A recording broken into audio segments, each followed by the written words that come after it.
Bonjour à tous, je suis ravie de vous retrouver aujourd'hui pour cette vidéo spéciale livre. Ça faisait longtemps que j'en avais pas fait sur la chaîne et comme l'année dernière, j'avais envie de vous faire une sélection de livres spéciale pour le printemps puisque vous savez que j'adore commencer ma pile à lire avec une pile de saison. Donc ce sont tous des livres que j'ai déjà lus, donc voilà, vous voyez là sur le côté, c'est tout ça que je vais vous montrer. Donc je vais aller assez vite pour vous parler des livres et pour vous les présenter, même si je vous donnerai parfois mon avis, ça restera succinct, parce que l'idée c'est plus de vous donner des idées de lecture qui parlent du printemps, sachant que j'essaye à chaque fois que mes livres reflètent vraiment la saison, parce que c'est ce que moi je recherche en fait tout simplement. Et donc comme la dernière fois, il y a un petit peu de tout dans le style littéraire, il y a des livres illustrés pour enfants, des beaux livres à regarder, il y a des romans évidemment, des classiques, des nouveautés, voilà un petit peu de tout, sachant que la majorité d'entre eux je les ai achetés d'occasion, puisque c'est comme ça que je consomme, et que certains, parce que ce sont des nouveautés et parce qu'ils ne sont pas disponibles sur le marché de l'occasion, que j'avais très envie de les lire, eh bien je les ai quand même achetés neufs. De manière générale, je vous indique le prix au moment où je vous parle du livre, sinon je vous l'affiche sur l'écran. Et parfois, pour certains livres, comme ils ne sont plus publiés, je ne donnerai pas d'indication de prix puisque vous ne pourrez pas les retrouver en vente chez vos libraires habituels ou sur internet, sur les sites qui vendent des livres neufs. En revanche, vous pourrez toujours les chercher d'occasion, soit sur internet, soit évidemment dans une boutique qui vend des livres d'occasion. On va démarrer par ce que j'appelle les livres d'ambiance. Donc c'est une catégorie que je vous présente à chaque fois en premier quand je fais une présentation de livres de lecture saisonnière, tout simplement parce que ce sont les premiers livres que j'aime feuilleter quand je rentre dans une nouvelle saison. Ce sont des livres qui sont plutôt visuels, c'est pas forcément des livres que je lis, ou alors je lis de façon décousue, vous savez, je pioche un petit peu de temps en temps quand j'ai envie. Ils traînent en général tout le temps à côté de ma table de chevet ou sur la table basse du salon pendant toute la saison, donc pendant à peu près 3 mois. Et vraiment, la caractéristique de ces livres, c'est qu'ils sont beaux à regarder et que quand on les ouvre, on se sent tout de suite immergé dans la saison en question. Et donc, pour ouvrir le bal, je vous présente ce très beau livre qui est vraiment assez grand, comme vous pouvez le constater. Ça s'appelle Le Jardin féerique et c'est de Cicely Marie Barker pour les illustrations. Et ça a été en fait rédigé par Pierre Dubois, qui est donc un Français, qui est fan de cette illustratrice et qui, à ma connaissance, a fait le seul livre en français qui répertorie toutes les illustrations de cette illustratrice anglaise, qui est née en fait à la fin du 19e siècle dans le Surrey et qui a été vraiment très connue au début du 20e siècle pour ses illustrations qui, comme vous pouvez le voir sur la couverture, sont essentiellement sur le petit peuple de la forêt, de la nature, donc des fées, des petits gnomes, et tout ça en général autour des fleurs et des saisons. Donc je vais vous montrer quelques illustrations. Je suis sûre que vous allez reconnaître les dessins tellement c'est connu, tellement il y a eu de produits dérivés sur cette illustratrice. Donc voilà, j'essaye de vous les montrer de plus près. Voilà, moi j'ai un lot de cartes postales avec ces illustrations qu'on m'avait offert il y a quelques années. Et vraiment, j'adore ces dessins. Ils sont très poétiques, très magiques aussi. C'est souvent des petits enfants représentés en lutin, voilà, en fées, avec des ailes de papillon comme là, qui sont vraiment très jolies. Donc là, on a la fée des lavandes également. Ici, celle sur les fleurs des soucis. Et je ne résiste pas à l'envie de vous faire une petite dernière avec celle-ci. Regardez-moi comme elle est belle cette page. Magnifique avec ce jaune là très lumineux. Parfait pour les printemps. Alors en réalité, dans le livre, elle illustre d'autres périodes, d'autres saisons. Donc il y a quelques images sur l'automne et quelques images sur l'hiver, notamment Noël. Mais c'est vraiment une infime partie des illustrations par rapport à tout ce qui concerne les fleurs qui sont plutôt évidemment au printemps et en été. Ça c'est un livre que j'ai acheté d'occasion et que vous ne pourrez plus trouver en neuf. En revanche, il existe un livre neuf que vous pouvez acheter sur les sites style Fnac, Amazon, etc. qui reprend toutes les illustrations de Cicely Marie Barker, mais c'est en anglais, donc je vous mets une petite image ici. Et le prix du livre, si je ne me trompe pas, est de 20,99 €. Ça peut être une bonne alternative, sachant qu'il n'y a pas beaucoup de texte. Dans celui-ci, au niveau du texte, il y a une introduction sur l'illustratrice et ensuite, il y a juste une description des images et des fleurs qui sont représentées et des saisons pour chaque belle illustration en fait. Donc vous voyez, c'est pas vraiment des livres qu'on lit. Moi j'ai quand même lu parce que j'avais envie d'en savoir plus sur l'illustratrice, mais franchement, voilà, il n'y a pas énormément de lecture sur ce type de beaux livres. On enchaîne par un autre livre comme ça, dans la même veine, avec une illustratrice du début du XXe siècle, que je vous ai déjà présenté dans une autre vidéo, qui est Edith Holden. Alors Edith Holden, elle a publié des livres pour enfants de son vivant. Elle était illustratrice essentiellement pour des livres, des cartes postales, de jeux pour les enfants. Voilà, c'est ce qu'elle a fait essentiellement de son vivant. Et elle a fait d'autres travaux pour elle-même, dont notamment ses journaux intimes qui ont été publiés après sa mort par ses héritiers. Et l'un d'entre eux, c'est le journal champêtre d'Edith Holden, qui est le plus connu et que je viens tout juste de chiner. Donc il faut savoir, si vous n'avez pas vu l'autre vidéo où je parlais du deuxième livre que je vais vous montrer juste après, que je cherche ces livres depuis environ 4 ans, mais que sur le marché de l'occasion, ces livres-là sont assez chers, en moyenne entre 30 et 40 euros, et qui n'ont pas été republiés en français. Donc si vous le souhaitez, vous pouvez les avoir pour à peu près 29 euros en anglais sur les sites de vente en ligne de livres en version 9. Mais si vous souhaitez les chiner, eh bien voilà, c'est vrai que c'est un petit peu tendu sur le marché de l'occasion, ce qui fait que j'ai attendu d'avoir tout simplement des bonnes affaires. Et il y a à peu près 6 mois, j'avais trouvé celui-ci que je vous avais présenté, qui est le journal Retrouvé, qui est donc le deuxième volume, parce que beaucoup de gens ne savent pas qu'elle a fait 2 journaux en fait. En réalité, celui-ci date de 1905 et celui-ci de 1906. Donc celui-ci a été publié en premier et puis ensuite on a publié, je crois, une vingtaine d'années plus tard, celui-là, qui en fait est antérieur d'1 année et qui est en fait le premier qu'elle a fait réellement au niveau chronologique. Donc moi je vous présente celui-ci parce que je viens juste de le chiner et que vous voyez la couverture est beaucoup plus printanière que celui-ci qui est une couverture du mois de décembre là avec le août, alors que là on est sur une couverture du mois de juin où on est dans la pleine explosion des fleurs et la fin du printemps. À l'intérieur, les deux sont identiques, c'est-à-dire que c'est un journal et donc ça commence par janvier et ça se termine par décembre. Donc c'est tout à fait un livre que vous pourrez feuilleter tout au long de l'année et qui peut rester posé sur votre table basse toute l'année. C'est juste que au niveau de la couverture, celui-ci se prête davantage, je trouve, au printemps et donc à le laisser poser chez vous dans la période tout simplement estivale. Je vous montre quelques illustrations qui concerne cette saison. Donc voilà, là vous avez la double page sur mars qui commence le journal sur la période de mars. Et donc ensuite, vous voyez, ça s'enchaîne avec des illustrations et des textes. Elle va décrire la nature, elle va raconter un petit peu son quotidien dans la campagne. Elle va également mettre des poèmes, des citations. Voilà, c'est un peu un journal fourre-tout, où elle s'entraîne également à la calligraphie. Et donc, c'est très plaisant à lire, c'est très léger et ça vous donne très envie de partir à la campagne en week-end ou même pour y vivre carrément, dans la plupart du temps. Donc là, vous avez la double page d'avril, vous voyez, qui est merveilleusement fleurie, avec le petit oiseau. Et je vous en montre une petite dernière pour la forme.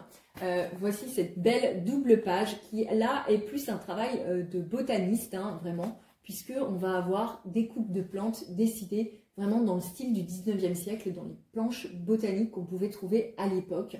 Et donc, je suis très contente parce que maintenant, j'ai enfin les deux.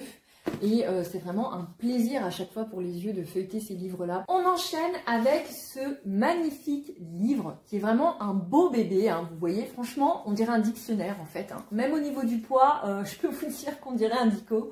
C'est un livre qui s'appelle Un jardin d'Éden en français. Et en fait, il est en 3 langues. Il a été publié en anglais, en allemand et en français par les éditions Taschen, vous voyez, qui sont ultra connus pour les livres comme ça, plurilingues, et qui en général sont des beaux livres d'art ou d'illustration. Et donc j'ai craqué sur celui-ci que j'ai acheté d'occasion, puisqu'il reprend des planches botaniques qui commencent à partir du 6e siècle jusqu'au 19e siècle, voire début 20e pour certaines. Et c'est vraiment une bible, un condensé de ce qui s'est fait dans l'histoire de la botanique. Et donc on a de magnifiques illustrations de plantes, de fleurs essentiellement pour la plupart d'entre elles, mais il y a aussi quelques fruits, quelques arbres et même quelques champignons vers la fin du volume qui sont illustrés. Et ça nous raconte tout simplement l'histoire de la botanique à travers les siècles, comment ça s'est développé, son lien premier qui est avec la médecine et la pharmacologie, puisque c'est pour ça qu'on a commencé à étudier les plantes et à les dessiner et à les répertorier. Mais je dois vous dire qu'au niveau du texte, c'est un petit peu universitaire. Alors, pourquoi? Tout simplement parce qu'à la base, ce livre a été édité pour une exposition qui s'est tenue à la Bibliothèque nationale de Vienne en 2001. Et du coup, ça reprenait tout simplement l'exposition. Et donc le texte, bien qu'il ait été retravaillé et que ça c'est une nouvelle publication, puisqu'il a été réédité plusieurs fois tellement il a eu du succès en fait ce livre, eh bien le texte reste lui vraiment très lourd. Voilà, c'est plus pour les passionnés de botanique, je dirais, que pour un néophyte. Vraiment là-dessus, ça m'a un petit peu gênée, même si j'ai appris plein de choses. Ça reste assez confidentiel, la façon dont c'est traité. Par contre, au niveau des images, c'est juste splendide si vous aimez les fleurs, si vous aimez les plantes et les différentes coupes un peu à l'ancienne. Donc, je vais vous montrer quelques images. On a ce tournesol et à côté, on a une coupe de cardes. Voilà, c'est vraiment superbe. Je ne sais pas ce que vous en pensez, mais au niveau des couleurs, du dessin, c'est magnifique. J'en ai noté plein avec mes petits post-it là, donc bon... Mais je résiste pas, c'est vraiment trop beau. Là, on a un dessin à la sanguine qui est superbe également. Une jolie tulipe, comme j'aime, tigrée là, comme ça. Je trouve ça magnifique, j'adore ce tulipe-là en plus. On a une très belle couronne qui est en fait la page de garde d'un livre botanique précieux de l'époque. On a les roses du très connu Pierre-Joseph Redouté. Donc, il parle de son livre sur les roses, mais aussi d'autres de ses recueils sur d'autres fleurs. Qui notamment ont été faits au Jardin des Plantes à Paris et également au domaine de Malmaison chez Joséphine Bonaparte, qui était vraiment une passionnée de botanique. On a cette très jolie coupe d'orchidées que j'aime beaucoup, donc il y a plein de dessins sur les orchidées, si vous aimez les orchidées également, c'est très beau. Et on a par exemple cette très belle amaryllis, voilà, que j'aime beaucoup également.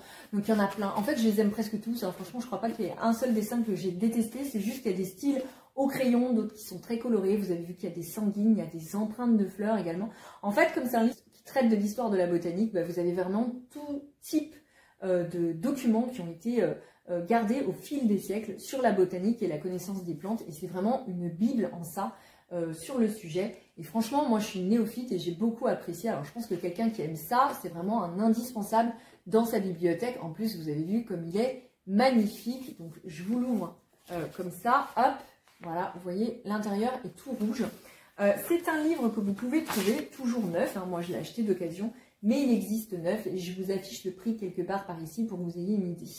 Ensuite, on reste encore une fois sur les fleurs, puisque c'est la saison pour moi vraiment où les fleurs sortent de terre. Et j'adore m'entourer d'images fleuries chez moi à cette saison du printemps. Et je vous présente le petit livre des roses. Donc pareil, c'est un petit livre tout mignon avec de magnifiques images sur les fleurs, mais cette fois-ci uniquement sur les roses.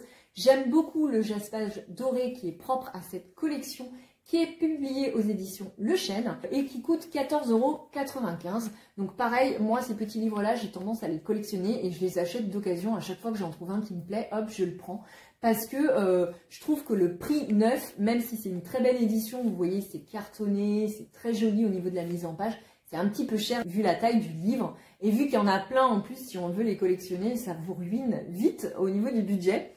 Je vous montre quelques images. Alors, j'en ai pas sélectionné des spécifiques, mais en fait, ça reprend systématiquement des vieilles cartes postales, la plupart du temps, ou des planches botaniques sur les roses. Et donc, ça traite vraiment de toutes les roses connues et aussi de la symbolique de la rose, qu'est-ce que ça représente, de tous les jeux de mots qu'il y a au niveau de la langue sur le mot rose, comme par exemple poteau rose, d'où ça vient par exemple. Est-ce que vous savez d'où vient le terme poteau rose? Et bien vous le saurez en lisant le livre.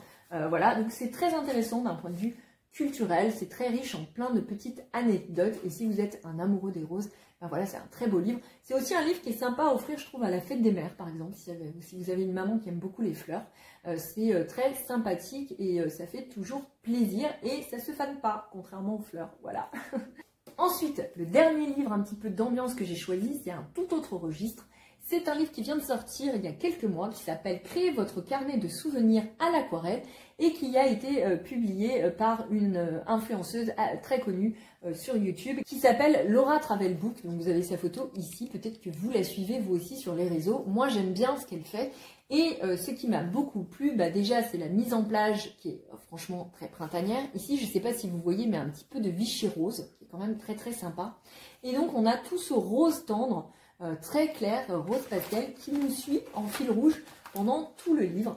Et ce qui est sympa, c'est que Laura nous donne tous ces petits trucs et astuces pour créer vous aussi un journal à l'aquarelle sur vos plus beaux souvenirs et notamment voilà, des belles terrasses de café, votre jardin, un beau bouquet de fleurs. Vous voyez, c'est pour ça que je l'ai choisi pour le printemps parce que je trouve que la palette de Laura, ce qu'elle dessine, ses sujets sont très printaniers. Elle aime beaucoup aussi partir en week-end ou voyager.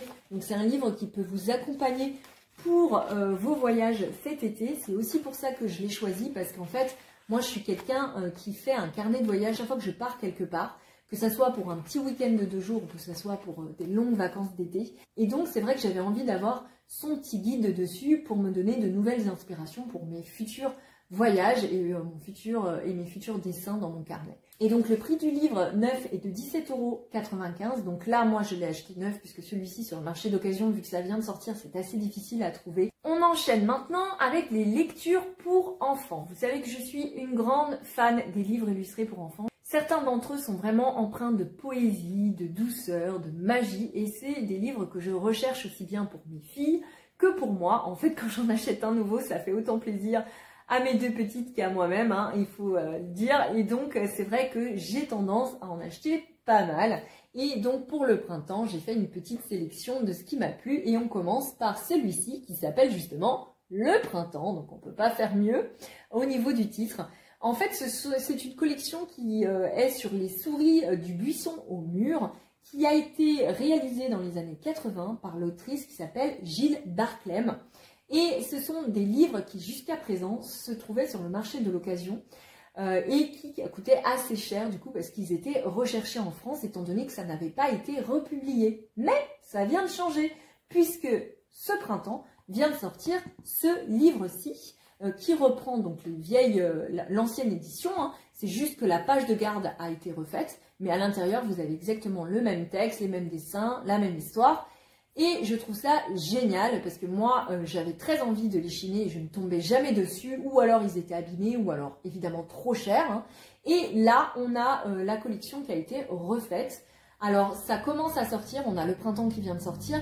Pour l'été, je crois qu'au mois de mai ou juin, il y a le volume de l'été qui sort également. Et je pense qu'après, ça va s'enchaîner. Sachant que cette collection comporte d'autres titres avec d'autres histoires qui ne sont pas spécialement saisonnières. C'est sur 13,95 € pour ce volume. Et vraiment, je trouve que cette mise en page est beaucoup plus jolie que celle qui existait sur les livres vintage, dont je vous mettrai une photo si j'en retrouve une, qui était beaucoup plus neutre, beaucoup plus blanche. Alors, au niveau des dessins, déjà, on commence, dès qu'on ouvre le livre, par une petite carte, on va dire, de la forêt, des buissons au mur où vivent les souris. Et ensuite, on enchaîne avec de très très belles illustrations, comme j'aime, c'est-à-dire voilà, dans les bois, dans la forêt, avec des personnages qui sont des animaux habillés, personnifiés en humains, voilà, qu'on va vraiment voir évoluer dans un univers très country, très campagne, et très aussi cottage, hein, voilà, on est vraiment dans cet esprit-là, c'est cosy, c'est tout doux, et en même temps, eh bien, c'est plein de références à la nature, aux fleurs et à la nouvelle saison qui s'éveille. Donc l'histoire est toute mignonne. Je vous laisse la surprise parce que bon, c'est quand même pas très long au niveau du texte, donc j'ai vite fait de tout vous spoiler, de tout vous raconter. Mais voilà, vous voyez là ce charme des vieilles maisons anglaises, c'est vraiment ce que j'aime chez cet auteur. Et on le retrouve dans tous ses albums des souris. Voilà, cette magnifique double page où on voit un méga pic de souris là dans la forêt qui est vraiment superbe. Si ça vous donne pas envie de faire un pique-nique, ça, allez, une petite dernière juste pour la beauté, voilà, avec ces magnifiques fleurs. Voilà, c'est vraiment très très joli, donc je suis très contente que ça ressorte. Donc ici vous voyez, vous avez tous les numéros à venir là qui arrivent et qui sont pas encore édités par contre. Toujours dans l'univers pour enfants, j'avais envie de vous présenter ce magnifique livre qui s'appelle Le jardinier de la nuit. qui est publié chez Little Urban et qui a été illustré par The Fan Brothers. Alors comme son nom l'indique, ce sont des frères, ce sont des frères Fan. Ils sont nés aux États-Unis, mais ils ont aussi, je crois, la nationalité canadienne et ils ont d'ailleurs fait leurs études de design au Canada. Et vraiment, j'adore leur univers. Regardez sur internet, tapez The Fan Brothers, vous n'allez pas être déçus du voyage. J'ai d'autres albums de leur collection, vraiment je suis fan. Dès qu'il y en a un qui sort, j'ai envie de l'acheter. C'est systématique. Et pourquoi je vous présente celui-ci? Parce que comme son nom l'indique, on est sur un jardin, sur un jardinier, et que c'est celui qui m'évoque le plus le printemps. C'est un style qui n'est pas autant fleuri que ceux que je vous ai présentés jusqu'à présent, donc ça change un peu. Vous voyez qu'on est plutôt sur les arbres, voilà, qui prennent des drôles de formes. Donc voilà, c'est l'histoire d'un petit garçon qui, tous les jours, dans sa rue, voit des arbres taillés le matin quand il se réveille avec des formes originales, très gaies, très printanières, qui viennent tout simplement changer la vie du quartier qui, à la base, est un quartier défavorisé. Et au fil des jours, le petit garçon attend chaque réveil impatiemment pour découvrir un nouvel arbre taillé dans sa rue. C'est vraiment une histoire très très jolie sur l'environnement dans lequel on vit et aussi sur la transmission. Voilà, c'est magnifique au niveau des illustrations, je ne peux que vous le conseiller. Au niveau du prix, celui-ci coûte 15 €. En tout cas, si le prix n'a pas évolué, parce que moi je l'ai acheté d'occasion. Je sais qu'ils sont toujours disponibles. Hein. Les Fan Brothers, vous les trouvez facilement, aussi bien chez les libraires que sur les sites en ligne. Et vraiment, je vous invite à découvrir ces illustrateurs si vous ne les connaissez pas encore. On enchaîne avec un livre pour enfants toujours, mais pour les un peu plus grands. C'est une collection qui est sortie il y a quelques années, qui s'appelle Une saison chez les sorcières. Donc il y a 4 volumes. Un pour chaque saison, donc celui que je vous présente évidemment c'est celui sur le printemps, hein, comme son nom l'indique, mais si vous voulez commencer l'histoire dans l'ordre, parce qu'il y a un petit peu un fil rouge, bien que vous pouvez les lire de manière indépendante, ça ne vous gênera pas du tout. Hein. Ceci dit, le premier tome de mémoire, je crois que c'est l'automne, si vous voulez suivre l'histoire vraiment de A à Z, mais franchement ça ne gênera pas la lecture ni pour vous, ni pour vos enfants, si vous le donnez à un jeune lecteur, de les lire de façon dépareillée. Alors, ce que j'apprécie vraiment dans l'histoire, c'est tout simplement l'univers de ces sorcières, puisqu'on est dans une petite forêt, avec une maison toute alambiquée, vous voyez, toute biscornue, toute étrange, comme justement on l'imagine souvent pour une sorcière, sauf qu'à l'intérieur, il n'y a pas une sorcière, mais une cinquantaine de sorcières qui y vivent, et elles sont toutes assez rigolotes et originales. Elles ont des noms un petit peu travaillés, vous savez, comme dans les Astérix, où chaque personnage a un nom un petit peu inventé, rigolo, qui décrit un petit peu son caractère. Et là c'est pareil, sauf dans l'ambiance de sorcière. Et c'est vrai qu'on suit des petites péripéties dans la forêt. Il y a des sorts, il y a des animaux, il y a des plantes. Au niveau de la description, on se sent vraiment dans l'éveil du printemps, dans la nature qui se réveille. Et ça, j'ai beaucoup apprécié. C'est très cosy, c'est tout doux. Donc, pour vous montrer un petit peu l'intérieur, en fait, tout le livre est pratiquement en noir et blanc au niveau des illustrations avec un texte ponctué de vert comme ça.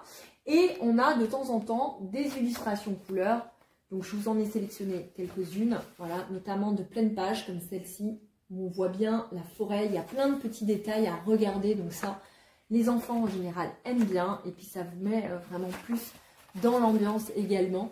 Et vous voyez qu'ils sont vraiment magnifiques, les dessins en couleur. C'est dommage d'ailleurs qu'il n'y en ait pas plus dans le livre. Je trouve que ça le rendrait encore plus sympathique à feuilleter et à lire. Donc voilà, au niveau du prix, c'est 15 €. C'est toujours disponible en neuf. Moi, je l'ai acheté d'occasion, mais vous pouvez tout à fait le trouver aussi dans les libraires et les sites en ligne. On enchaîne avec une nouveauté qui est sortie récemment, qui s'appelle Myriam et le thé du juste moment de Sophie Noël chez Scrinéo. Alors ça, pour moi, ça a été un coup de cœur en librairie déjà sur la couverture. Voilà, je suis allée en librairie et quand j'ai vu la couverture de ce livre, j'ai commencé à le feuilleter, à regarder le titre, j'ai regardé sur mon portable les avis et ça m'a donné très très envie de le lire. Donc c'est une lecture vraiment doudou, ça ne traite pas que du printemps, mais il y a bien des références au printemps, à la nature, aux fleurs, avec en prime un côté merveilleux, puisque on suit une adolescente qui a à peu près 14-15 ans, qui s'installe dans un petit village avec sa mère et qui ouvre en fait une librairie café thé. Et elles vont donc proposer à la vente des livres, mais également des thés. Et rentre un jour dans cette librairie une dame un petit peu étrange, rousse flamboyante, habillée de vert, de couleur flashy, avec des bijoux, avec des belles pierres semi-précieuses.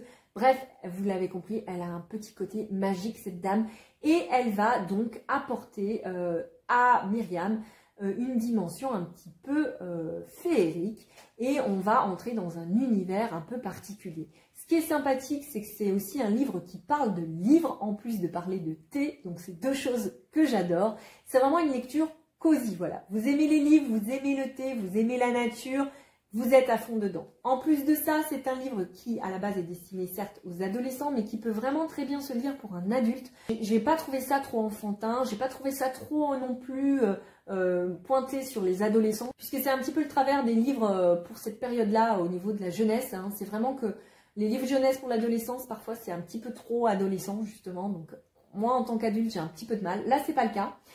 Ceci dit, ça traite un petit peu quand même de certaines thématiques qui sont importantes pour les futurs adultes, comme par exemple la différence, comme l'acceptation de soi et l'estime de soi, comme l'écologie.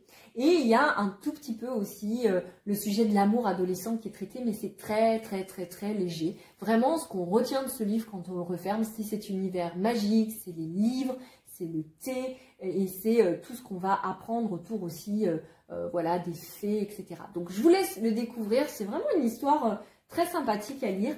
Et ça coûte 12,90 € et vous voyez en plus c'est une beauté au niveau de la mise en page. J'ai trouvé vraiment qu'il y avait un joli travail d'édition et à l'intérieur on n'a pas d'illustration si ce n'est en début de chapitre. Voilà, vous avez comme ça un petit livre qui s'ouvre magique qui en dit long un petit peu sur la thématique de ce beau petit roman jeunesse que je vous conseille vivement. On enchaîne cette fois-ci avec une BD un peu tout public. Franchement ça peut être aussi bien pour des jeunes que pour des adultes. Ça s'appelle La volière aux souvenirs. Et alors déjà, comment vous dire que la couverture m'avait déjà happée et m'avait déjà entraînée dans une vibe de printemps. Je ne sais pas ce que vous en pensez, mais c'est vraiment très joli là. Et ça évoque évidemment cette fameuse volière. Alors, pour vous expliquer un petit peu de quoi ça parle, je vais vous montrer la première illustration. On a en fait une petite fille avec sa grand-mère qui ont une relation particulière. Et c'est cette relation qui va être mise en exergue tout au long de la BD. La particularité de la grand-mère, c'est qu'au fond de son jardin, elle a cette jolie serre, vraiment dans un style 19e qui est juste magnifique. J'aimerais trop avoir la même, tellement je l'adore. Et à l'intérieur de cette serre, en plus des plantes qu'elle lui fait pousser, elle a accroché des tas de petits oiseaux en papier, donc des origamis. Et à l'intérieur de ces oiseaux, quand on les déplie, on y trouve un souvenir. Et ça, c'est toute la magie un petit peu de cette BD. Franchement, j'ai adoré le concept, l'idée de l'histoire comme ça, de transmission entre la petite fille et la grand-mère à travers cette poésie des petits oiseaux en origami qui contiennent des souvenirs. Au niveau des dessins, vous l'avez compris, j'ai été complètement conquise. Je trouve qu'ils sont très beaux. Voilà, vous avez une aperçu un petit peu du style au niveau des bulles. Et vraiment, je l'ai acheté en partie pour ça et je ne regrette pas mon achat à cause de ça. J'ai beaucoup aimé l'idée de l'histoire. Par contre, ce que j'ai moins aimé, parce qu'il y a quand même quelque chose que j'ai pas trop aimé, c'est la façon dont les dialogues sont écrits. Honnêtement, c'est très plat, ça manque de rythme. Je trouve que ça manque un petit peu de travail d'écrivain. Voilà. C'est un très beau travail d'illustration et c'est quand même le plus important pour une BD, je trouve. C'est une très jolie histoire au niveau du concept, franchement, c'est bien. Mais c'est un peu desservi par la qualité du texte. Voilà. Mais ça n'empêche pas une lecture agréable, c'est juste que quand vous aimez une jolie écriture, et vu que c'est quand même quelque chose de très poétique comme sujet, ça aurait mérité une écriture plus poétique, voilà. Au niveau du prix, c'est 16,95 € aux éditions Jungle, voilà. Moi aussi je l'ai acheté d'occasion, mais ça se trouve très bien neuf également. On enchaîne avec un autre livre que j'ai trouvé d'occasion, hein, vous l'avez compris. J'ai beaucoup chiné mes livres comme d'habitude, mais vous pouvez également le trouver neuf. Celui-ci, je vais vous le dire presque à tous les livres, hein, mais c'est pour que vous sachiez quand vous pouvez ou pas l'acheter neuf, pour ceux qui n'aiment pas acheter des livres d'occasion. Ça s'appelle Les Fées de Cottingley. Ça a été écrit par Sébastien Pérez et Sophie de la Villefromois pour les dessins. Et en fait, c'est surtout pour les dessins que j'ai acheté ce livre, parce que je connaissais l'illustratrice Sophie de la Villefromois et j'adore ses livres. Je vous en ai déjà présenté, notamment sa collection sur les malheurs de Sophie et les petites filles modèles qu'elle a fait chez le même éditeur, puisque c'est aux éditions Soleil. Et au niveau des dessins, et ben voilà, c'est cet esprit-là, vous voyez, ça j'adore. On est sur les fées, puisque ça traite d'un fait divers qui a vraiment existé, qui s'appelle d'ailleurs les fées de Cottingley. C'est deux petites filles en 1920 dans la campagne anglaise qui vont se photographier avec des fées. Et ces photographies vont faire le tour du monde parce que tout simplement, à l'époque, on pensait que c'était des vraies photographies. Vraiment, jusqu'à encore aujourd'hui, il y a toujours un doute sur l'une des 5 photos, puisqu'il y a eu 5 photos de prise. Et ces petites filles disent avoir rencontré des fées, pouvoir les voir et discuter avec elles. La plus grande a 16 ans, la plus petite a 10 ans, ce sont des cousines. Et cette histoire va tellement impacter la société de l'époque que Sir Arthur Conan Doyle, qui est quand même l'auteur de Sherlock Holmes, qui est un livre on ne peut plus logique, hein, va y croire, va vraiment croire à cette histoire de fées et va vraiment contribuer, si vous voulez, au développement important de ce fait divers, à l'ampleur qu'il va prendre en fait dans les journaux et dans la société de l'époque. D'ailleurs, il a écrit un livre dessus, si ça vous intéresse, où il traite du retour des fées, je crois que ça s'appelle Le Retour des fées, et où il parle de ce fait divers-là. Alors, je vous disais, ce qui m'a séduit, c'est les illustrations, donc je vous montre un petit peu la mise en page pour que vous ayez une idée. Vraiment, je trouve que l'illustratrice a un vrai talent. Tout le texte est ponctué de jolis petits dessins comme ça, qui sont tous différents, donc c'est pas à chaque fois le même dessin qui est repris, sauf au niveau des chapitres. Donc chaque chapitre est annoncé avec une double page comme ça, qui est juste magnifique. Voilà, c'est toujours la même par contre, c'est la seule répétition dans le livre au niveau des illustrations. Et ensuite le chapitre s'ouvre comme ceci à chaque fois. Mais sinon, toutes les illustrations, tous les dessins qui ne sont pas colorisés également au niveau du texte sont tous différents. Donc voilà, vous avez un aperçu de l'univers qui a été choisi d'être traité un petit peu d'un côté sombre, un petit peu lugubre, je dirais même. Parce que si ça se base sur le fait divers, ça ne va ensuite pas raconter la vie des deux petites filles. Ça va vraiment être complètement inventé. On est sur une histoire fictive pour le choix du récit, qui se base sur des faits réels par contre. Donc on a l'introduction d'une troisième petite fille qui n'existe pas du tout dans le fait divers des faits de Cottingley, qui elle va se révéler assez angoissante, assez dérangeante, je dirais. Franchement, elle m'a pas beaucoup plu dans le récit. Honnêtement, c'est ce troisième personnage qui ne m'a pas plu dans l'histoire. Autant j'aime le fait qu'on retravaille ce fait divers d'un point de vue poétique, avec les illustrations, une histoire fictive, autant ce troisième personnage de petite fille, je ne l'ai pas trop aimé, je trouve qu'il y a des scènes un petit peu dérangeantes. C'est pas un livre que je mettrai entre les mains d'un jeune lecteur. En tant que parent, si vous avez envie de l'offrir, lisez-le d'abord pour savoir si votre enfant est assez mûr pour le développement de l'histoire. Mais en revanche, pour les adultes, parce que je trouve que c'est plus un livre finalement destiné aux adultes, bien que ce soit une collection jeunesse, c'est tout à fait adapté. On sent un peu la patte et l'influence, je trouve, à l'intérieur de Benjamin Lecomte. Mais mis à part cette référence, je trouve un petit peu implicite au genre de Benjamin Lecomte, ça reste un très joli conte, voilà, c'est très plaisant à lire. Mais ce qui ne m'a pas plu, c'est le côté un petit peu dérangeant que prend l'histoire. Franchement, je pense qu'il n'y avait pas besoin de ça pour le texte. Et je trouve que ça l'a plutôt tiré vers le bas que vers le haut. Mais voilà, c'est un ressenti personnel de lecture. Et je vous invite vraiment à le découvrir. Et peut-être que ça vous donnera envie d'ailleurs de regarder un petit peu plus l'histoire du fait divers. Parce que moi, c'est ce que j'ai fait. Du coup, j'ai regardé sur Internet après l'histoire du fameux fait divers. J'ai voulu voir les vraies photos des petites filles. J'ai voulu voir les vraies photos avec les fées, etc.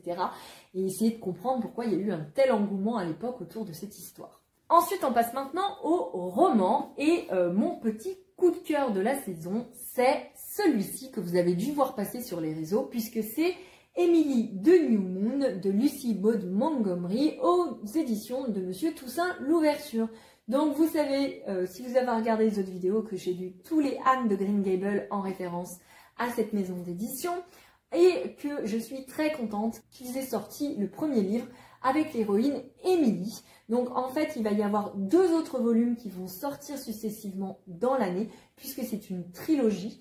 Et franchement, j'adore ce personnage. Autant j'étais pas sûre de beaucoup l'apprécier tellement j'aime Anne, parce que vraiment Anne c'est un personnage qu'on ne peut que aimer, franchement. Autant Émilie, qui par certains côtés se rapproche d'Anne, a quand même un caractère complètement différent. C'est un personnage vraiment à part, on rentre complètement dans son univers. Et Émilie m'est d'autant plus attachante que c'est un personnage qui aime vraiment beaucoup les livres et les mots, et qui va donc écrire. C'est une mini poétesse en herbe, et c'est vraiment très très touchant et adorable de voir tout simplement les premiers élans créateurs chez une petite fille de 10-11 ans, puisque quand le texte démarre, elle a à peu près cet âge-là.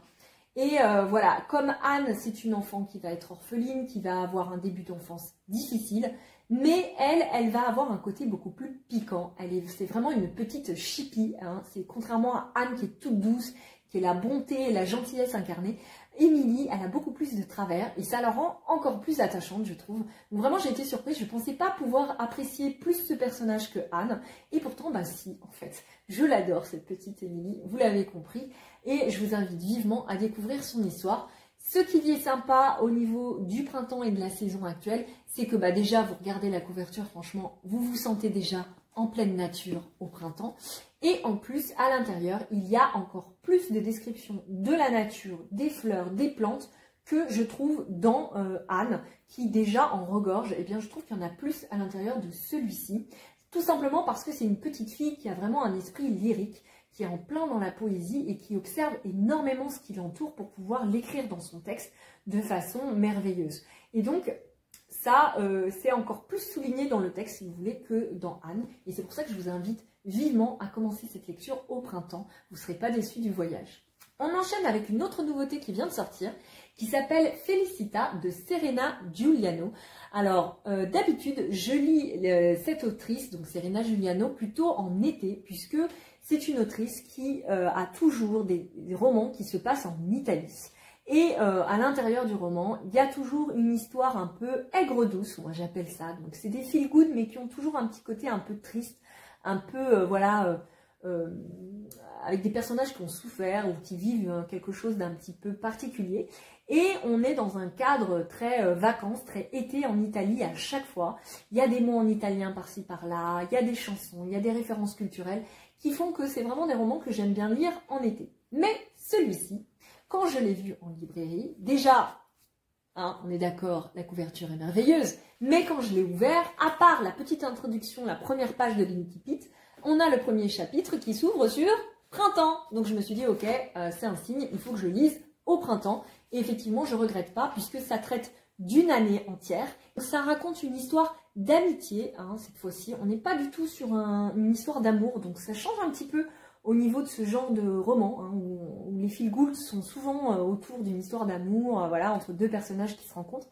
Là, c'est plutôt une histoire d'amitié, et c'est une histoire d'amitié marquée par le deuil. Ce qui fait que ce livre-là est encore plus doux, aigre que d'habitude au niveau de Serena Giuliano. Si toute la lecture du texte est un petit peu dure, puisque c'est un sujet difficile, on a la fin qui, comme d'habitude chez Serena Giuliano, porte vers l'espoir, porte vers le renouveau, vers la renaissance.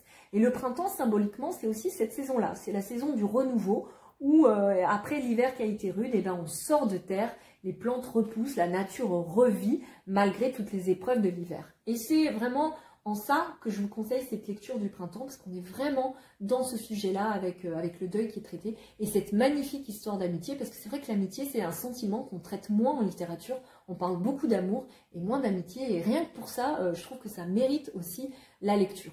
Voilà, donc c'est 18,90 € et c'est aux éditions Lafon. On enchaîne avec cette fois-ci un roman d'inspiration japonaise. Vous savez que j'adore la littérature asiatique et particulièrement la littérature japonaise.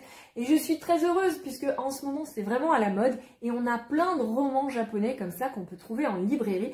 Et ça me fait très plaisir parce qu'il y a quelques années en arrière c'était assez difficile d'en trouver. Et donc j'ai ce petit livre, donc duquel ressort ma fiche de lecture que j'enlève. Voilà, c'est pas très joli esthétiquement, mais oui, je me fais des petites fiches de lecture parce que je les ai lues il y a déjà pour certains 2 mois et donc j'ai besoin d'avoir mes petites fiches parfois pour me ressouvenir un petit peu de ce que ça racontait, notamment pour vous les présenter. Et donc là, on est sur La péninsule aux 24 saisons de Inaba Mayumi. Et c'est déjà un livre, rien que par la couverture, normalement, ça vous donne envie de l'ouvrir au printemps. Je ne sais pas ce que vous en pensez, mais toutes ces plantes-là, voilà, moi, ça, déjà, en fait, je l'avais acheté il y a quelques temps et je ne l'avais pas lu, je l'avais gardé pour pouvoir le lire au tout début du printemps. Donc moi, je l'ai lu début mars, en fait, quand le printemps allait commencer à arriver. Et j'ai beaucoup adoré ce livre-là parce qu'on est vraiment dans tout cet univers japonais que j'adore. Une description de la nature, beaucoup de contemplatif, de poésie. Donc c'est l'histoire d'une femme qui est dans la fleur de l'âge. Elle n'est pas encore à la retraite, elle travaille, mais voilà, elle a déjà 45-55 ans, voilà, autour de cette tranche d'âge-là.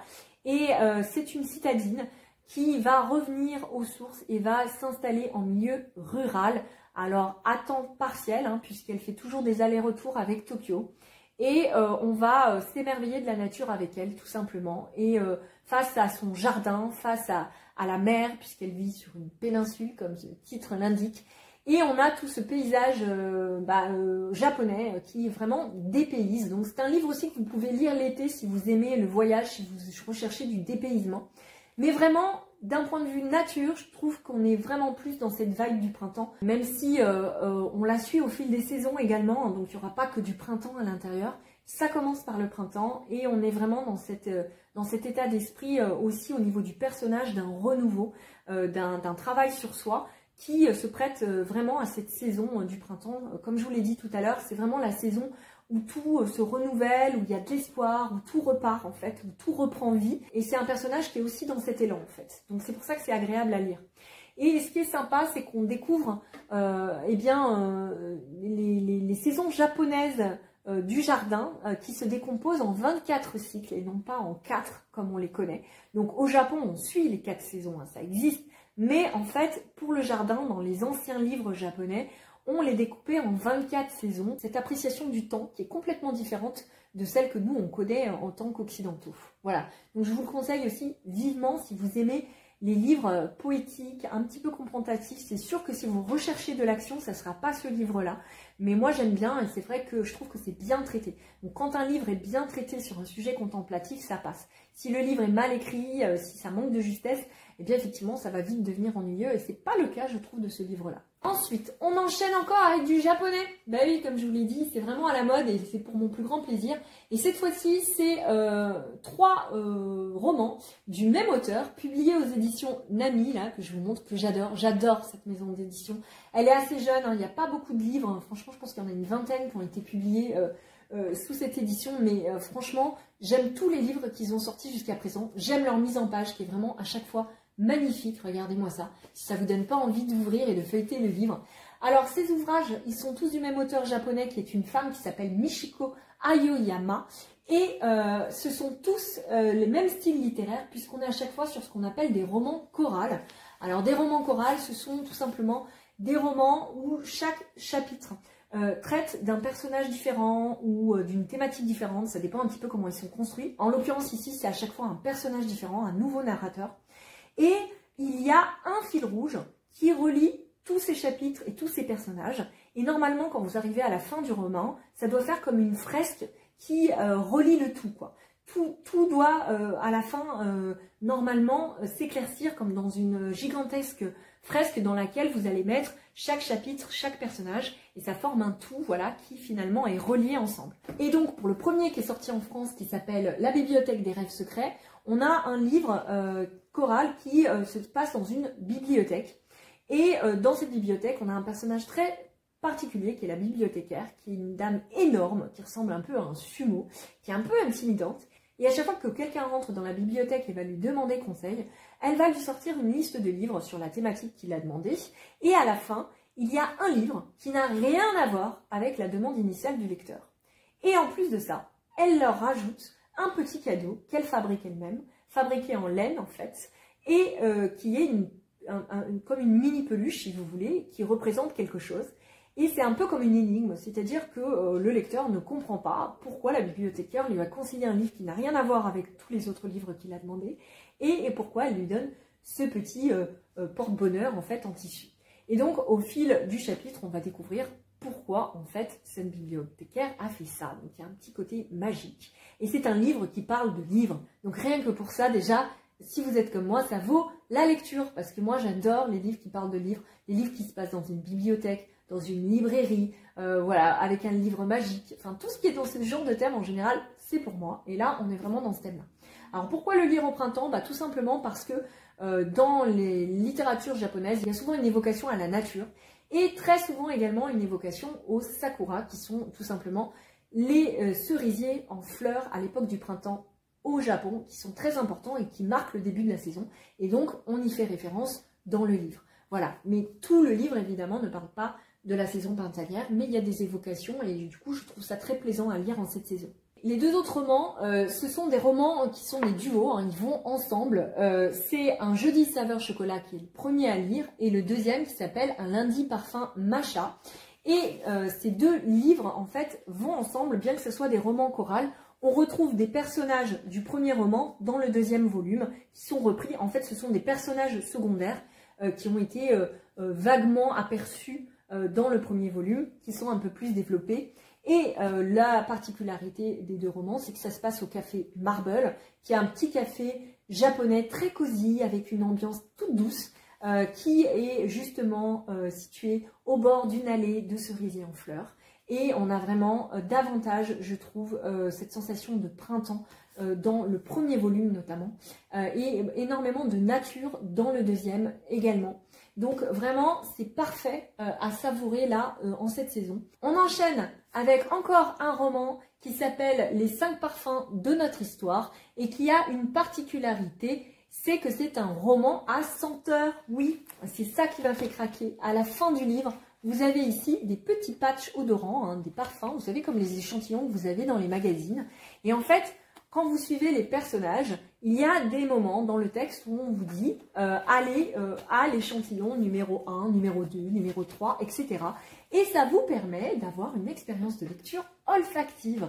Et donc, comme sa couverture l'indique, hein, on est vraiment sur des odeurs un petit peu fleuries, mais pas seulement. On a des épices, on a des odeurs un petit peu enfantines. Enfin voilà, je vous en dis pas plus parce que voilà, l'idée c'est de le découvrir. Mais en gros, c'est un roman feel good. Hein, c'est une jeune femme qui ne va pas bien, qui a perdu un enfant et qui va, dans son travail d'écriture, puisqu'elle est dans l'édition, travailler avec un écrivain qui lui a le melon. C'est un écrivain hyper connu et qui lui veut récupérer la femme de sa vie et son fils, puisqu'il s'est séparé de sa compagne et qu'il ne peut plus voir beaucoup son fils. Et donc, les deux vont travailler ensemble sur un roman qui est censé évoquer l'histoire d'amour entre l'écrivain et son ex-femme, et dans lequel, justement, il travaille sur des odeurs avec une grande parfumeuse qui vit à Grasse. Et en fait, c'est un peu un mise en abîme, c'est-à-dire que on lit le 5 parfums de notre histoire avec à l'intérieur des personnages qui sont en train d'écrire un livre qui s'appelle Les 5 parfums de notre histoire. Voilà. Donc techniquement, il y a vraiment cette mise en abîme et ce travail de l'écrivain à côté de ce travail du parfumeur qui crée des odeurs, voilà, du nez, hein, tout simplement. Et donc on apprend beaucoup de choses sur ce domaine-là, sur la parfumerie, sur la création des parfums. Et en ça, j'ai beaucoup aimé également cette expérience, sans compter l'expérience réelle olfactive, comme je vous l'ai dit. Alors attention, si vous achetez la version poche, j'ai lu dans les avis, je n'ai pas vérifié par moi-même en librairie parce qu'il n'était pas disponible dans ma librairie, mais j'ai lu des avis qui disent qu'il n'y a pas le petit marque-page odorant, ce qui est quand même une ineptie selon moi, parce que ce qui est intéressant dans ce livre, c'est justement de vivre cette expérience olfactive. Donc, je ne vous conseille pas de l'acheter en version poche. Voilà, ça coûte plus cher, mais achetez-le en version brochée, tout simplement pour avoir cette expérience. Sinon, ça perd un petit peu de son intérêt. Donc, la version brochée coûte 19,90 €. Et sinon, je vous invite à aller en librairie et à vérifier si la version poche a ou non ce petit marque-page, parce que moi, j'ai lu, comme je vous l'ai dit sur les avis sur internet, qu'il n'y en avait pas. Et comme c'est pas une nouveauté, je suis pas sûre que vous le trouverez facilement en librairie. Donc voilà, dans le doute, achetez-le plutôt en broché parce que sinon ça perd de son intérêt. On poursuit avec cette fois-ci un roman de développement personnel. Alors j'en lis pas très souvent, c'est un genre avec lequel j'ai un petit peu de mal, on va dire. Je préfère à la limite lire un essai sur un sujet de développement personnel plutôt qu'un roman, mais je me suis laissée prendre par la couverture avec ces petites branches de fleurs de cerisier, vous voyez, un petit peu dans ce style un peu japonisant, bien que le texte n'ait rien à voir avec le Japon par contre. Ça s'appelle Une irrésistible envie de fleurir de Christine Michaud, publié aux éditions Erol Poche.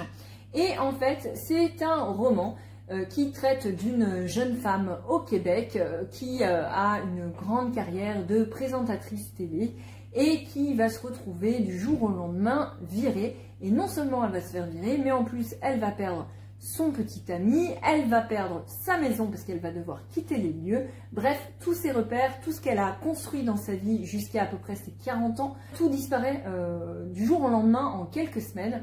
Et elle se retrouve un petit peu démunie et elle va devoir apprendre un petit peu à vivre autrement et à se reconstruire. Et cette reconstruction va passer notamment par un voyage en Bretagne, en France, et par des allers-retours voilà, entre la Bretagne et le Québec. Et du coup, j'ai bien aimé ce speech dans l'idée voilà, d'un feel-good comme ça qui démarre un petit peu de reconstruction de soi. Et cet aller-retour entre les deux pays, puisque j'aime bien quand c'est un petit peu dépaysant. Seulement, ce que je n'ai pas aimé dans l'histoire, c'est qu'en fait, elle va rencontrer divers personnages qui ont tous la particularité de parler un petit peu comme des philosophes. Ce qui est quand même assez invraisemblable, hein, parce que dans la vie, je sais pas vous, mais moi, les gens que je rencontre tiennent rarement des discours philosophiques quand je les rencontre. Donc, c'est vrai que c'est un petit peu... voilà, on a du mal à accrocher, on va dire. Hein. Moi, personnellement, je n'ai pas trop adhéré. Et le pire dans tout ça, c'est qu'elle va rencontrer une petite fille de 7 ans qui parle comme le Dalai Lama. Mais vraiment, voilà, c'est un petit Bouddha miniature. Voilà, la façon dont elle parle, moi qui ai des enfants à peu près de cet âge-là, vraiment, je n'y crois pas du tout. C'est complètement invraisemblable. Et c'est vrai que du coup, ça m'empêche de m'attacher au personnage. Et ça a vraiment joué contre le livre, malheureusement. Parce que en soi, le texte, pourquoi pas, l'histoire, ça va. Ce que j'ai bien aimé dans le texte, c'est qu'il y a plein de références culturelles, aussi bien littéraires, artistiques, historiques aussi, à des personnages, à des lieux, à des légendes. Enfin voilà, il y a plein de choses. J'ai passé mon temps à la lecture à rechercher sur mon téléphone des indications géographiques pour certains lieux, historiques pour certaines histoires, certains personnages qui ont vraiment existé, auxquels on fait allusion dans le livre, donc c'était enrichissant de ce côté-là. J'ai même, grâce à ce livre, découvert une magnifique toile que je vous mets ici d'un peintre canadien, et j'ai vraiment adoré cette toile, donc je vous la mets là pour que vous voyez à quoi ça ressemble. Je ne connaissais pas du tout ce peintre et j'ai vraiment envie d'en savoir plus sur lui, et ça par exemple c'est une des nombreuses choses que j'ai découvert grâce à ce livre. Mais selon moi, voilà, les personnages sont pas attachants parce qu'ils parlent tous comme des philosophes et on n'y croit pas du tout. Et il y a aussi le fait que l'histoire n'est pas du tout romancée selon moi, c'est vraiment très plat. Ça aurait plus gagné à être traité comme un essai finalement que de masquer ça autour de personnages et de petites fictions narratives qui finalement n'apportent absolument rien au récit et au message que veut délivrer l'auteur derrière. Il n'y a que la fin qui est vraiment romanesque selon moi. À la fin, il y a vraiment un petit sursaut, un petit suspense, un petit élan romanesque. Mais sinon, malheureusement, à la lecture, c'était pas transcendant. Voilà. Donc oui, pour le côté développement personnel, références culturelles, historiques, etc. On apprend plein de choses. Mais non d'un point de vue romanesque, aussi bien par rapport au personnage qu'à la création du récit, à la construction de l'intrigue, qui franchement est vraiment plate, sauf à la fin. Voilà. Pour le prix, c'est 6,70 €. C'est un petit livre poche qui coûte pas très cher. C'est agréable à lire. J'ai aimé, comme je vous ai dit, le côté Québec, France, Bretagne, etc. Mais voilà, ça pêche par le manque de travail littéraire au niveau de la construction du récit. On termine par un classique qu'on lit souvent au printemps et que j'avais envie de relire parce que quand j'étais enfant, je l'avais lu. Mais je l'avais lu en adaptation pour enfants, c'est-à-dire qu'il y a des choses dans le texte original qui sont souvent coupées. Voilà, on a rarement le texte intégral dans la version enfant, bien que ce soit un livre pour enfants, ceci dit. Hein, mais comme il date du début du XXe siècle, c'est un texte qui est souvent recoupé, retranché, et on ne garde que l'essence de l'histoire pour les enfants. Et du coup, j'avais envie de lire la version complète. Et donc ce texte, eh bien, c'est tout simplement Le Jardin secret de Frances Hodgson Burnett, qui est vraiment un classique de la littérature enfantine anglo-saxonne, que vous connaissez peut-être, même si c'est moins connu chez nous, et qui a été souvent repris dans des beaux albums illustrés, mais à chaque fois le texte, comme je vous l'ai dit, n'est pas intégral. Et donc, dans la collection auquel j'étais abonnée d'histoires merveilleuses chez RBA Éditions, vous savez, ce sont des livres qu'on trouve normalement chez les marchands de journaux et on peut s'abonner si on veut les recevoir directement chez soi. Donc ça commence par l'héroïne qui est une petite fille qui s'appelle Marie, qui revient des Indes et qui arrive en Angleterre. Et c'est une petite fille voilà, qui n'est pas vraiment jolie, qui est plutôt assez aigrie pour son âge et qui est voilà, très capricieuse, qui a été habituée à ce qu'on lui cède à toutes ses demandes et qui n'avait pas vraiment de lien affectif avec ses parents, qui ne s'occupaient pas beaucoup d'elle aux Indes. Et quand elle arrive dans sa famille anglaise, eh bien, elle va se retrouver dans un grand manoir un petit peu décrit de façon romantique, vous savez, dans la lande, perdu au milieu de nulle part, assez lugubre, avec plus de 100 chambres. Bref, ça a un côté un petit peu comme ça, roman du 19e. Sauf que, eh bien, cette petite fille va se balader à l'extérieur, découvrir un petit peu les paysages anglais, et elle va y découvrir des jardins, et notamment un jardin fermé, clos, que personne n'a le droit d'y aller. Et donc, je ne vous raconte pas toute l'histoire, parce que je pense que c'est quand même un classique que beaucoup de gens connaissent, mais en gros, elle va réussir à pénétrer à l'intérieur, et elle va y entraîner deux autres personnages qui sont des petits garçons, donc un qui parle à la nature et qui sait dialoguer avec les animaux. Et le deuxième, c'est le fils de son oncle qui l'accueille à l'intérieur de ce manoir et qui est en fait caché aux yeux de tous, personne ne connaît son existence. Il y a beaucoup plus de descriptions des paysages, la plume de l'auteur est magnifique que dans les textes quand ils sont coupés et qu'on en tire, on va dire, qu'une essence pour les enfants tel qu'on le trouve dans les livres pour enfants d'aujourd'hui. Donc je vous invite vraiment, si vous avez aimé le texte et que vous n'avez jamais lu le texte en entier, je vous invite à le découvrir dans son intégralité parce que vraiment je trouve qu'il y a une autre résonance. J'étais contente de redécouvrir ce classique. Donc si vous voulez la même édition que moi, qui est quand même très jolie, voilà, vous savez que j'aime bien avoir des beaux livres dans ma bibliothèque, et qui est illustré de vieilles illustrations de l'époque de la première édition du Jardin secret en Angleterre, eh bien vous devrez l'acheter soit aux éditions RBA sur leur site, soit le chercher d'occasion, hein, soit éventuellement aussi sur des sites comme journaux.fr qui proposent tout ce qui a été vendu sur les marchands de journaux. Vous pouvez le retrouver sur ce type de site tant que ce n'est pas encore épuisé, parce qu'évidemment une fois qu'ils n'ont plus d'exemplaires de la collection, ça tombe en rupture et vous êtes obligé d'essayer de le trouver d'occasion. Mais vous pouvez également trouver en format poche le texte intégral en version adulte, parce que c'est vrai que quand on regarde des jolis albums illustrés comme celui que je vous avais présenté d'ailleurs de l'année dernière, j'en avais trouvé un très joli sur le Jardin secret, donc je vous remets sa photo quelque part, ça vous dira peut-être quelque chose pour ceux qui ont vu la vidéo de l'année dernière.